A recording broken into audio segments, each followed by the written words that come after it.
नमस्कार, आप देख रहे हैं नई आवाज न्यूज चैनल। मैं हूं आपके साथ अंशु शर्मा। रुक करते हैं खबरों की।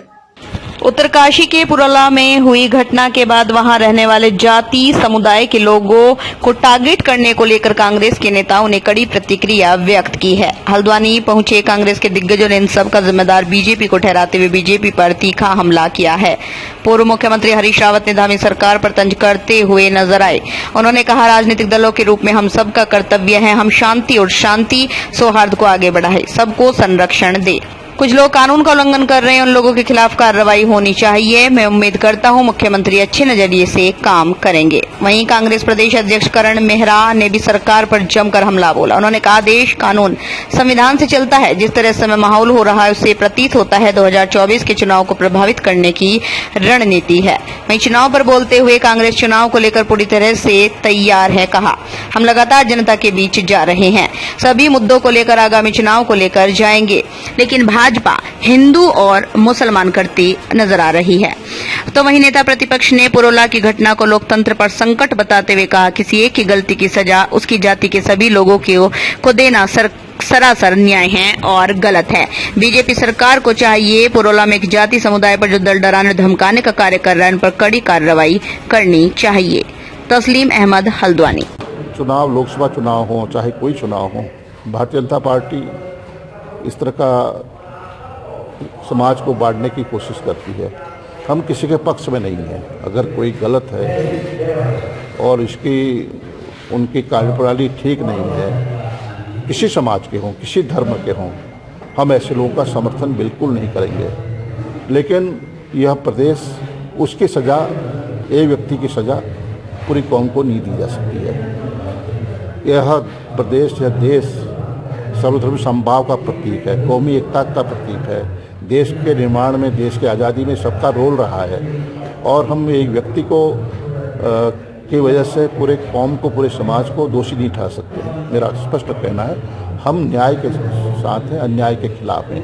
अगर कहीं अन्याय होगा, जुल्म होगा, जाति होगी, किसी भी कौम में, किसी भी धर्म में, हम उसके साथ खड़े होंगे। अन्याय के खिलाफ, न्याय के साथ हैं। तो जो भी है, देश में जो घट रहा है, प्रदेश में जो घट रहा है, वो अच्छा संकेत नहीं है भविष्य के लिए, इस देश के लिए, इस प्रदेश के लिए, इस देवभूमि के लिए। राजनीतिक दलों के रूप में हम सबका कर्तव्य है कि हम शांति और सौहार्द को आगे बढ़ाएं और सबको संरक्षण दें, एक सुरक्षित उत्तराखंड का संदेश दें।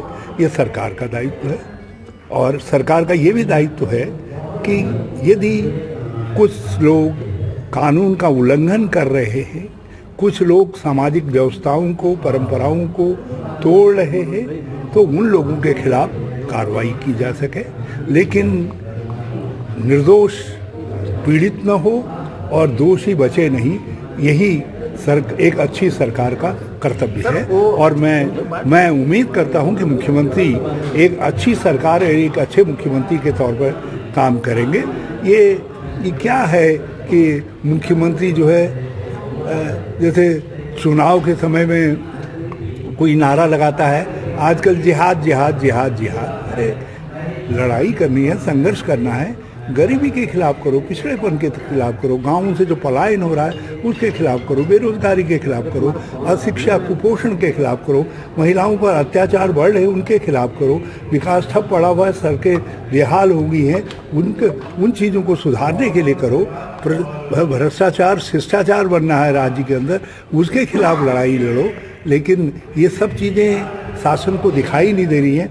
ये कहाँ से हम जब देश का कानून है, यदि कोई लोग कानून को तोड़ करके सामाजिक समरसता को तोड़ रहे हैं, उनके खिलाफ कठोर कार्रवाई करिए। हम साथ हैं। अतिक्रमण परिभाषित होना चाहिए, क्योंकि हमारे जैसे राज्य के अंदर अतिक्रमण को परिभाषित किया जाना बहुत आवश्यक है और अतिक्रमण को देखने के लिए कोई खुर्दबीन की आवश्यकता नहीं है। दोनों नंगे आंखों से देखा जा सकता है, लेकिन एक आंख बंद करके देखने की आवश्यकता नहीं है, दोनों आंखें खुली रखें। देखिए, ये पॉलिटिकल डिसीजंस हैं। हम लगातार अपने बूथ लेवल्स पे काम कर रहे हैं, हमारे प्रभारी नियुक्त हैं और मैं लगातार गढ़वाल के दौरे में था और इधर 6 दिन से मैं लगातार कुमाऊं के दौरे में हूं। हम लोगों से मिल रहे हैं और जो तैयारी की जहां तक बात है, देखिए हम लोकल इश्यूज़ में आज बहुत आगे हैं। चाहे जोशीमठ का क्षय हो, बीजेपी की सरकार में 2021 में शुरू हुआ था 7 फरवरी को रेहड़ी की घटना से, और आज तक बदसूर जारी है। 160 दिन के आसपास हो गए हैं और लोग जोशीमठ के आज भी आंदोलन कर रहे हैं। चारधाम यात्रा में जिस तरीके से 2 मंत्री गायब रहे और मृत्युओं का आंकड़ा लगातार बढ़ा था, और मीडिया कर्मियों ने और नेताओं ने जब उस पर ऑब्जेक्शन उठाए, तब वापस नेता कर्नाटक से एक आए और दूसरे वाले अपने प्रवचनों से वापस आए और फिर चले गए हैं, मेरी जो जानकारी में है। उसके अलावा अंकिता भंडारी मर्डर केस को जिस तरीके से मिस हैंडल किया, वीआईपी को बचाने के लिए जो जतन सरकार ने और प्रशासन ने कि वो आप सबकी नज़र में है, पब्लिक की नज़र में है। भर्ती घोटाले हुए हैं, पटवारी का पेपर लीक हुआ है, इनके बीजेपी के कार्यकर्ता अंकिता मर्डर केस में पकड़े गए हैं। बीजेपी के कार्यकर्ता चाहे हाकम सिंह हो, चाहे मंगलौर के मंडल अध्यक्ष हों, वो पकड़े गए हैं। तो ये सारे ऐसे रीजंस हैं, महंगाई, भ्रष्टाचार, खनन, भू माफिया, ये सारे ऐसे इश्यूज हैं जिस पे हम बीजेपी को घेर रहे हैं और पब्लिक समझ रही है। इसीलिए बीजेपी अनेकों इस तरीके के जतन कर रही है कि हिंदू मुस्लिम का नैरेटिव तैयार हो। इसीलिए केवल बात मज़ार की, इसीलिए बात केवल लैंड जिहाद की हो रही है। वो विकास की बात नहीं करते, वो महंगाई की बात नहीं करते, अंकिता को न्याय दिलाने की बात नहीं करते, वो जोशीमठ की बात नहीं करते। हिंदुत्व की बात करने वाले लोग जिस तरीके से शंकराचार्य जी का अपमान केदारनाथ में किए हैं, और जिस तरीके से जॉली ग्रांट का जो प्रस्ताव था आदिगुरु शंकराचार्य के नाम पर होने का, उसका जिस तरीके से विरोध करके दूसरा नाम वहाँ प्रस्तावित किया है, तो निश्चित ही ये सारे इश्यूज हैं जिसमें हम उनको घेरेंगे। मैं आपके प्रश्न का से बहुत ज़्यादा खुश हूँ, क्योंकि आपने एक बहुत महत्वपूर्ण प्रश्न उठाया है। ये देश संविधान से चलता है, कानून से चलता है, और मैंने बार बार कहा है, हम पंडित, ठाकुर, हिंदू, मुसलमान, सिख, ईसाई बाद में हैं। हम पहले इस देश के नागरिक हैं, और नागरिकों को कुछ अधिकार प्राप्त है और कुछ कर्तव्य प्राप्त हैं। नागरिकों को उनके अधिकार प्रदान करना और कर्तव्यों का भान कराना हर सरकार का काम है, हर संगठन का काम है। लेकिन जिन घटनाओं का आप जिक्र कर रहे हैं, मुझे लगता है ये सोची समझी रणनीति के तहत 2024 के चुनाव को प्रभावित करने की एक रणनीति है। और मैं सरकार से आपके माध्यम से पूछना चाहता हूँ कि जिसने अपराध किया उसको आप दंडित करिए ना, किसने मना किया है। लेकिन जो निरपराधी हैं, जो उनके समुदाय के लोग हैं, उनकी दुकानों में जिस तरीके से हिंदू वाहिनी और बजरंग दल ने हमला किया है, उनके दुकानों में तोड़फोड़ की है, उनको व्यापार बंद कराने की कोशिश की है, पुलिस चुप क्यों थी? क्यों नहीं प्रशासन ने कार्रवाई की? उन संगठनों के नेताओं के खिलाफ क्या कार्रवाई हुई? ये हमारा प्रश्न है, क्योंकि आवाम को, जनता को सुरक्षा प्रदान करना, उनके भय में किसी किस्म का भय ना हो, इस बात को स्थापित करने का काम सरकार और प्रशासन का होता है। और मेरी नज़र में सरकार बुरी तरीके से इस पूरे काम में फेल है।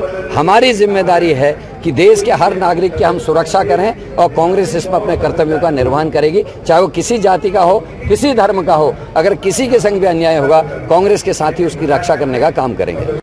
तो फिलहाल की खबरों में बस इतना ही। बाकी खबरों के लिए देखते रहिए नई आवाज न्यूज चैनल। नमस्कार।